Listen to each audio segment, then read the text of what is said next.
Ադրբեջանական բենզինը ՔՊԱ-ական պատգամավոր Խաչատուր Սուքիասյանի ընտանիքին պատկանող բենզալցակայաններում կվաճառվի։ Ռանոյլը Մեգաթրեյդ ընկերությանն է, որը Սուքիասյանի ընտանիքին պատկանող Սիլ կապիտալի մաս է։ Մեգաթրեյդը 1300 տոննայից 600 տոննան է գնել։ Արդյոք կշարունակեն ադրբեջանական բենզին առնել, կորոշեն առաջին վաճառքից հետո, հայտնել է ընկերության տնօրենը։ Հայաստանի ու Ադրբեջանի փոխվարչապետների նավթային առևտրի պայմանավորվածությունից հետո գնդակը մասնավոր ընկերությունների դաշտ է նետվել։ Նրանք պետք է որոշեն, շարունակվելու է ադրբեջանական նավթամթերքի ներկրումը, ինչպես հայտարարել էր Նիկոլ Փաշինյանը։ Ակնարկել էր, որ եթե Վրաստանի հետ չհաջողվի շահավետ համաձայնության գալ, մասնավոր ընկերությունները այլընտրանքային ճանապարհներ պետք է գտնեն։ Վրացական երկաթուղու սակագնի հետ կապված որոշակի հարցեր կան եւ հույս ունեմ այդ հարցերը կամ կկարգավորվեն կամ եթե չկարգավորվեն տրամաբանորեն տնտեսվարողները այլընտրանքային ձևեր կփնտրեն Ադրբեջանի տարածքով Տնտեսագետն անհնար է համարում առանց Հայաստան-Ադրբեջան դիվանագիտական կապերի հաստատման, առանց քաղաքական հստակ պայմանավորվածությունների շարունակել նավթային գործարքները շատ արագ իմացա։ Հայաստանի ու Ադրբեջանի մասնավոր ընկերությունների միջև, ինչպես անում են հայ ու թուրք որոշ գործարարներ։ Կարծում եմ սա այդ դեպքը չէ, որ մենք կարող ենք բիզնեսմեններին թողել եւ նրանք այդ գործունեություն անենք, հաշվի առնելով այն, որ Ադրբեջանը հիմնականում ի վիճակի է արտահանել վառելիք, այսինքն որի սեփականը պետությունն է, այսինքն մենք պետություն համագործակցության եւ շփման կարիք ենք ունենալու։ Չի կարող հայկական մի փոքր ինչ-որ կազմակերպություն այս բոլոր անվտանգային, տնտեսական, սոցիալական եւ այլ բնույթի խնդիրները լուծել։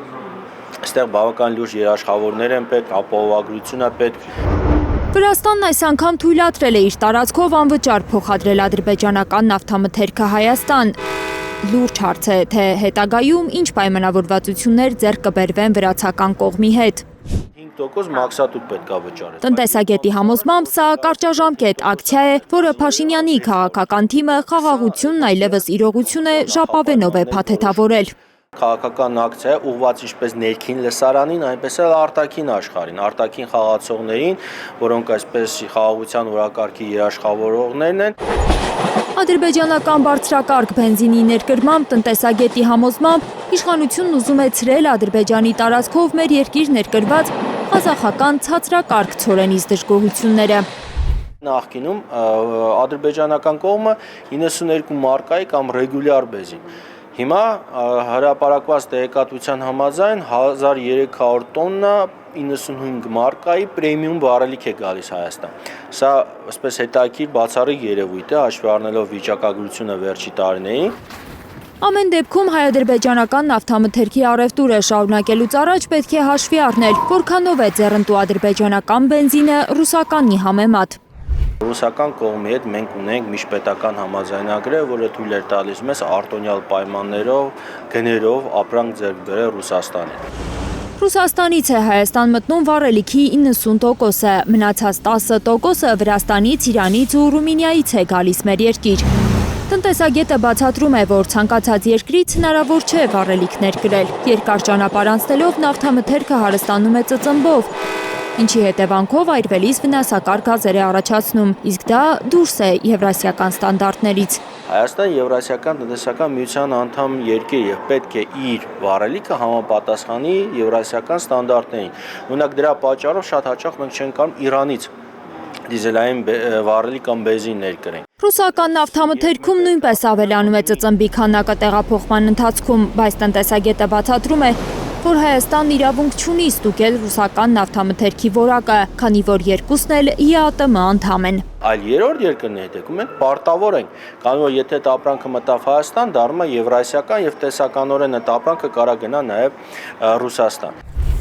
Հետևաբար ադրբեջանական վառելիքը նույնպես պետք է փորձաքննության ենթարկվի Հայաստանում։ Ադրբեջանը 2023 թվականին մոտ 714 հազար տոննա դիզելային վառելիք է արտահանել, մոտ 32,000 տոննա բենզին։ Դիզելային վառելիքի որակը պետք է լինի 10 ppm Հայաստանի ստանդարտներ, թե դա կհամապատասխանի, թե ոչ, դա փորձաքննություն է ցույց կտա։ Ադրբեջանից բենզինի ներկրումը կարող է շահավետ ու ձեռնտու լինել ճանապարհի կրճատման տեսանկյունից, բայց այն դեպքում, եթե վառելիքը ոչ թե Վրաստանով փոխադրվի Հայաստան, այլ երկաթուղով Ղազախից Իջևան։ Վրաստանի տարածքում 1 կիլոմետր բեռ տեղափոխելու համար մենք վրացական կողմին 1 տոննայի հաշվով տալիս ենք մոտ $0.5 գումար, տարանցման գումար։ Երկաթուղային այդ բեռնափոխադրումը կազմակերպելու համար։ Համատության մեջ ասեմ, մենակ Ադրբեջանում դա կազմում է $2, այսինքն մոտ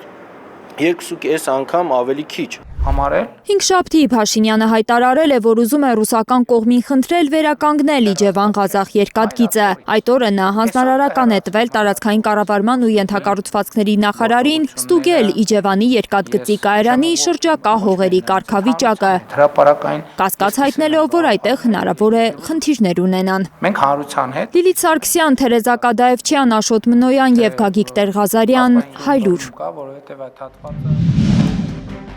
Հայաստանում եւ աշխարհում տեղի ունեցող իրադարձությունների մասին առաջինն իմանալու համար բաժանորդագրվեք մեր ալիքին, սեղմեք զանգակը, որ բաց չթողնեք ամենահրատապը, ամենակարևորն ու հետաքրքիրը։